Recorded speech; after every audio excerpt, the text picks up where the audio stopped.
Hello my little champions. आज हम इस वीडियो में समझेंगे टाइप्स ऑफ फेडरेशन, वो भी बहुत ही इजी और डिटेल वे में। एंड आई एम श्योर इस वीडियो को देखने के बाद आपके सभी डाउट्स क्लियर हो जाएंगे। तो चलिए फटाफट से स्टार्ट करते हैं। फेडरलिज्म मेनली टू टाइप्स के होते हैं। First one is coming together federation and second one is holding together federation.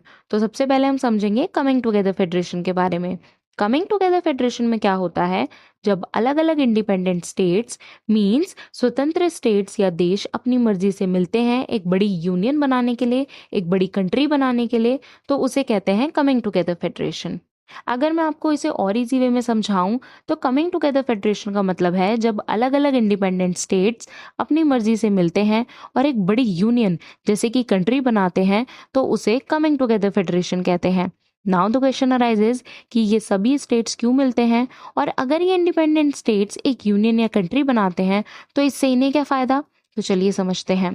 ताकि इन सब कंट्रीज की सिक्योरिटी, इकोनॉमी और म्यूचुअल बेनिफिट बढ़े, मींस ताकि सबकी सुरक्षा, अर्थव्यवस्था और आपस के फायदे बढ़े। हर स्टेट काफी पावरफुल होती है और अपने फैसले खुद लेने का हक रखती है। सभी स्टेट्स की पावर लगभग बराबर होती है। जो सेंट्रल गवर्नमेंट होती है मींस जो सब स्टेट्स के ऊपर होती है उसकी पावर कम होती है, मतलब स्टेट्स उस पर ज्यादा डिपेंड नहीं करते। अब ये इसके कुछ की फीचर्स हैं जिससे हमें कमिंग टुगेदर फेडरेशन और अच्छे से समझ आएगा। फर्स्ट फीचर है हर स्टेट के पास बराबर की पावर होती है। Second feature is central government थोड़ी सी कमजोर होती है। थर्ड फीचर स्टेट्स अपनी आइडेंटिटी और पावर बनाए रखते हैं। एंड फोर्थ फीचर इज ये एक वॉलेंट्री डिसीजन होता है, सब मिलके डिसाइड करते हैं। अभी इसके कुछ एग्जाम्पल्स हैं like USA means America, Switzerland and Australia. अब हम एक एक करके इसके एग्जाम्पल्स भी समझेंगे। तो पहला एग्जाम्पल आता है यूएसए का। अब यहाँ क्या हुआ था, अलग अलग इंडिपेंडेंट स्टेट्स ने मिलके एक यूनियन बनाया। हर स्टेट के पास अपना कॉन्स्टिट्यूशन और अपने लॉज हैं एंड सभी स्टेट्स के पास काफी ऑटोनॉमी है। सेकेंड एग्जाम्पल आता है स्विट्जरलैंड का। यहाँ पर क्या हुआ था कि जो डिफरेंट रीजन्स जिन्हें कैंटोन्स कहा जाता है, इन कैंटोन्स ने अपनी मर्जी से एक साथ आके एक फेडरेशन बनाई। हर कैंटोन के पास काफी ऑटोनॉमी है। थर्ड एग्जाम्पल आता है ऑस्ट्रेलिया का। अब ऑस्ट्रेलिया में क्या हुआ था, अलग अलग कंट्रीज ने मिलके एक फेडरल नेशन बनाया। स्टेट्स काफी पावरफुल हैं और फेडरल गवर्नमेंट कंपैरेटिवली वीकर है। एक चीज आपने यहाँ ध्यान रखनी है, ये सब कंट्रीज कमिंग टुगेदर फेडरेशन के एग्जाम्पल हैं जहाँ स्टेट्स अपने फायदे के लिए एकजुट तो हुए पर अपनी इंडिपेंडेंस भी बनाए रखी। अब हम समझेंगे होल्डिंग टुगेदर फेडरेशन के बारे में। अब होल्डिंग टुगेदर फेडरेशन में क्या होता है, जब एक बड़ा देश अपनी पावर्स को डिवाइड करता है सेंट्रल और स्टेट गवर्नमेंट के बीच, तो उसे कहते हैं होल्डिंग टुगेदर फेडरेशन। आइए इसको और इजी वे में समझते हैं। जब एक देश अपनी पावर्स को सेंट्रल गवर्नमेंट मींस केंद्र सरकार और स्टेट्स मींस राज्य सरकार के बीच में बांट देता है तो उसे होल्डिंग टुगेदर फेडरेशन कहते हैं। नाउ द क्वेश्चन अराइजेज कि एक देश ऐसा क्यों करता है। वो ऐसा इसलिए ताकि देश के अंदर जो रीजनल डाइवर्सिटी मींस अलग अलग लैंग्वेज, कल्चर, कम्युनिटी है, इसको रिस्पेक्ट मिले और यूनिटी बनी रहे। लेकिन इस सिस्टम में सेंट्रल गवर्नमेंट ज़्यादा पावरफुल होती है। स्टेट्स के पास भी पावर्स होती हैं पर लिमिटेड होती हैं।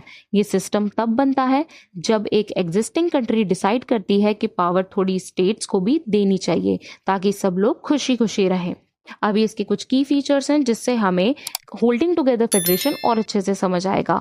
तो फर्स्ट फीचर है सेंट्रल गवर्नमेंट ज़्यादा पावरफुल होती है। कुछ स्टेट्स को स्पेशल पावर्स मिलते हैं जैसे कि जम्मू एंड कश्मीर में। थर्ड फीचर है ये मॉडल उन देशों में होता है जहां लैंग्वेज, रिलीजन और कल्चर काफ़ी अलग होता है।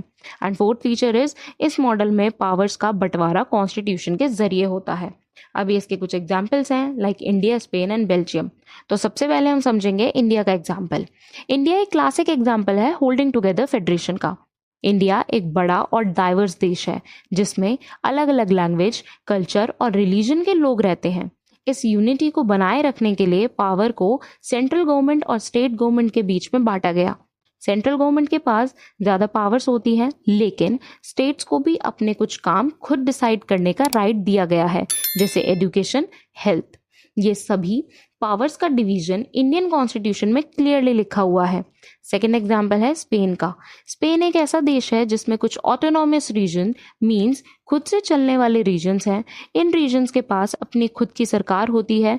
ये रीजन्स कुछ अपने कानून और रूल्स बना सकते हैं, जैसे एजुकेशन, हेल्थ, कल्चर वाले एरियाज में। लेकिन स्पेन की सेंट्रल गवर्नमेंट के पास अभी भी मेन पावर्स है, जैसे defence and foreign affairs. Third example आता है बेल्जियम का। बेल्जियम एक ऐसी कंट्री है जहां पावर्स 3 लेवल्स में बांटी गई है, central government, regional government and community government. Belgium ने अपने देश के लैंग्वेज और कल्चर डिफरेंसेस को एक्सेप्ट करते हुए सबको अलग अलग पावर्स दी हैं। इससे हर ग्रुप अपने कल्चर और लैंग्वेज के हिसाब से डिसीजन ले सकता है। अब हम समझेंगे फेडरलिज्म के बेसिक प्रिंसिपल्स क्या है एनसीईआरटी के अकॉर्डिंग। तो फर्स्ट प्रिंसिपल है 2 या उससे ज़्यादा लेवल ऑफ गवर्नमेंट होती है इसमें, जैसे कि सेंट्रल और स्टेट।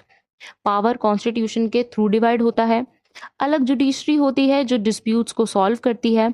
फाइनेंशियल इंडिपेंडेंस होती है दोनों लेवल को। ट्रस्ट और कॉर्पोरेशन होना ज़रूरी है सेंटर और स्टेट्स के बीच में।